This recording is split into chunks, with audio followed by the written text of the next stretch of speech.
Fulfill your duty. Oh, Papa, you are still not ready? Where's your bag? Let me pack it for you, Nishi said. Narendra Babu cast a sad glance at her. Nishi beta, I am not going anywhere. This house is filled with memories of your mother. Nishi's eyes welled up. Papa, it has been 6 months since Mama passed away. Your health is not good either. I can't leave you alone like this. You are coming with me to my house. Beta, how can I live in my daughter's house? Narendra Babu replied. People don't even drink water at their daughter's place. Besides, your in-laws are there. How could they possibly be okay with me staying? After all, I'm an outsider. Papa, they are not like that. They are so good to me. Nishi sat down, holding Narendra Babu's hand in hers. Last time you had a cigarette attack, you recovered with so much difficulty. Saying this, tears came to her eyes. Papa, I am your only daughter. All your responsibilities are mine now. I will not listen to anything else. Narendra Babu was lost in thought. Naveenji, his son-in-law, didn't say it even once. Yes, he definitely said that, Papa, we will keep coming to meet you. Did you ask Naveen? Narendra Babu inquired. Papa, his opinion and mine are not different, Nishi replied. She brought Narendra Babu to her home. Her in-laws were surprised to see their co-father-in-law. Naveen touched his feet and said, It's good you came, Papa, for a few days. Narendra Babu stayed, but he felt that Naveen and his parents were not happy about his presence. One day, while walking in the lawn, he overheard Naveen's voice. Nishi, how long will Papa stay here? Why are you asking? Nishi responded. Who is there for him back home? And his health is not good either. Naveen said, You don't understand. It's starting to feel strange in our own house. Strange for whom? Did your parents say something? Nishi asked. Think whatever you want. Can't you arrange something better for him there? Naveen replied. Narendra Babu could not bear to hear more. With trembling steps, he returned to his room and began preparing to leave the next day. Nishi protested. Papa, how can you just leave like this? Narendra Babu scolded her. Nishi, don't worry about me unnecessarily. Take care of your husband and in-laws. I can look after myself. Nishi pleaded. Papa, it has been too long. You are not well yet. When you are better, I will take you back myself. No, Nishi, I will get upset with you, he warned. As Nishi prepared breakfast, she wondered who had said something to upset her father. After breakfast, she announced, Papa is leaving today. She noticed a spark of relief on her in-laws and Naveen's faces. Then she added, I have decided something. How can Papa live alone in that big house? I am thinking of opening a small school for poor children there. Papa and I will form a trust to keep it running even after he has gone. And that land you have, Papa, worth 2 crore. Let's sell it and put the money in the trust fund. The interest will help cover fees for poor children who want to achieve something. Your pension and savings are enough for you. I will start working on this today. Narendra Babu stared at her stunned. Naveen's face darkened and his parents were left speechless. In his mind, Naveen calculated the loss. A 5 crore house, 2 crore land, and the fund a massive blow. When she returned after dropping her father off, Naveen was waiting. What was all that nonsense? He demanded.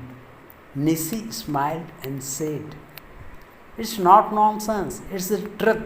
I'm doing this so no one waits for my father's death. Didn't Papa give everything for my wedding? What was lacking?" Naveen snapped. That was his duty.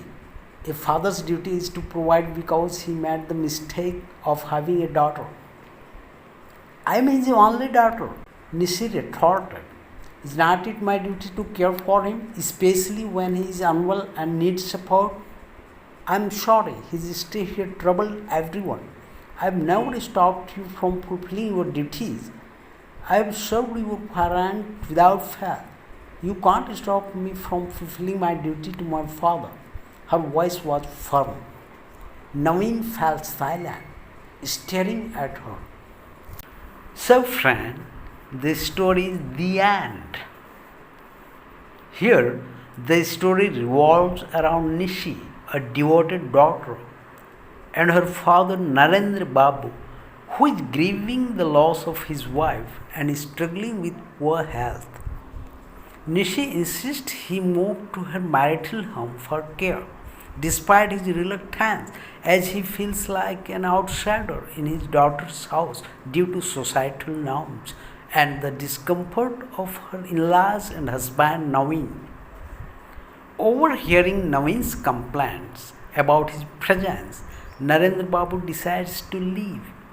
To protect her father's dignity and secure his legacy, Nishi proposes converting his house into a school for poor children and selling his land to fund a trust. This shocks Naveen and his parents, who seem to have financial motives tied to Narendra Babu's property.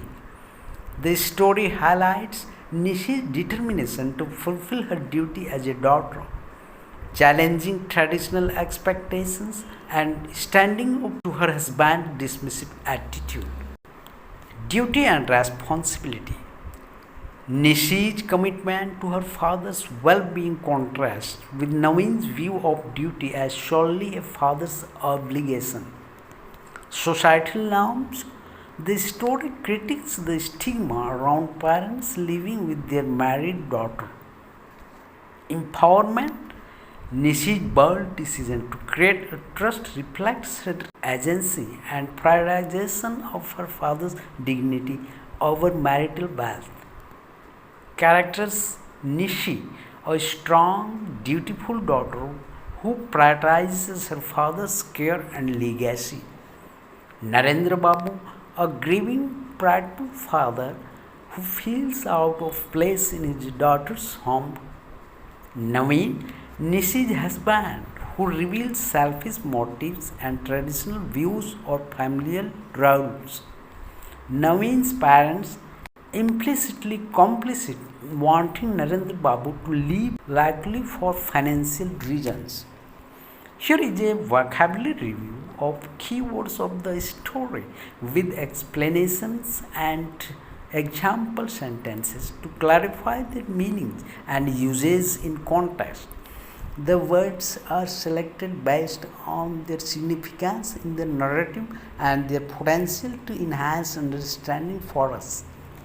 Word grieving is taken from Narendra Babu, who is grieving the loss of his wife, means feeling deep sorrow, especially due to someone's death. In the story, Narendra Babu's grief for his wife makes him reluctant to leave his home filled with her memories.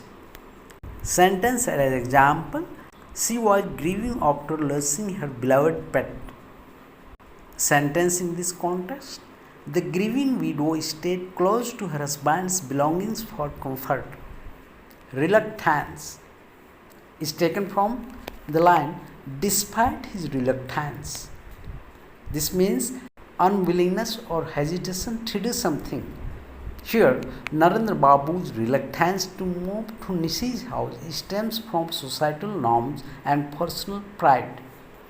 Sentence as example: he showed reluctance to join the new project team. Another sentence in context: Her reluctance to speak in public made her avoid presentations. Outsider, taken from the line, I'm an outsider. This means someone who doesn't belong to a particular group or place.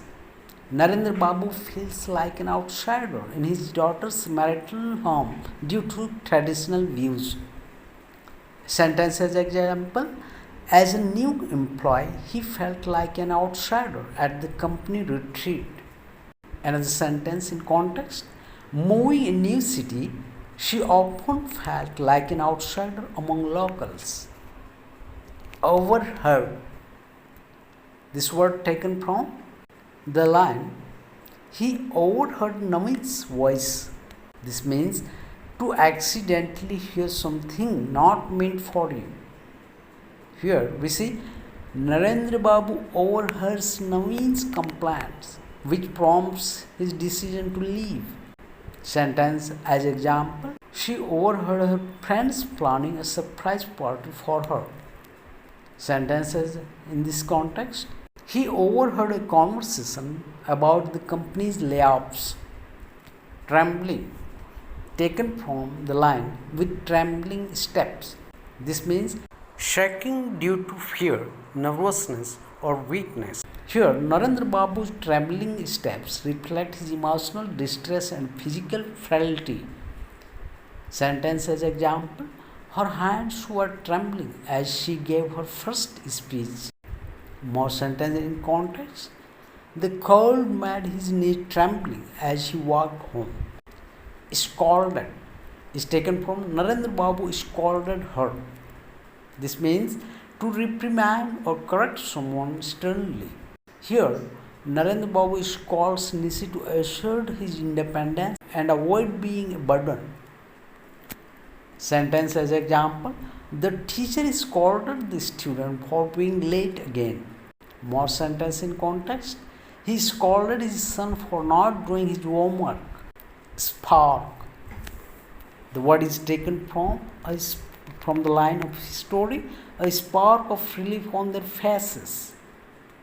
This means a sudden or brief expression of emotion or feeling, often sudden.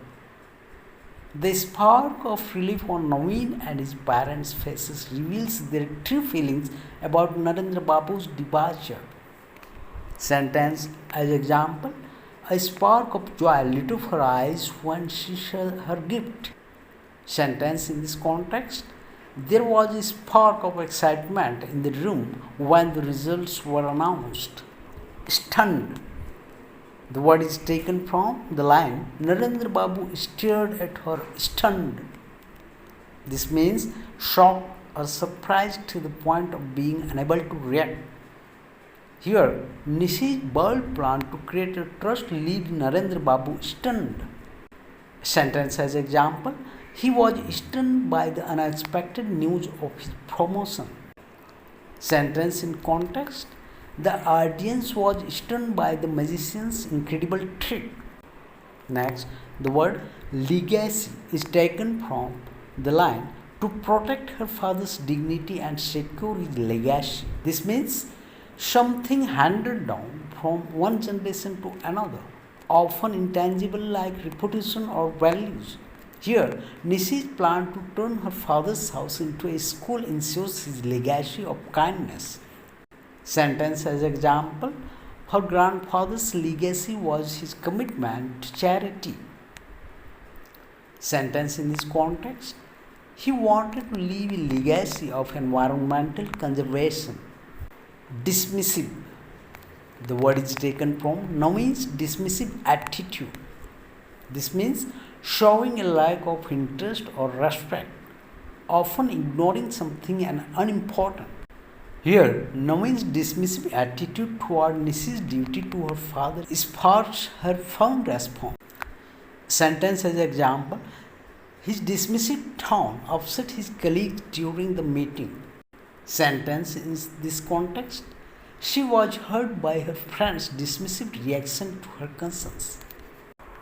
So friend, that's it now. We will meet in the next.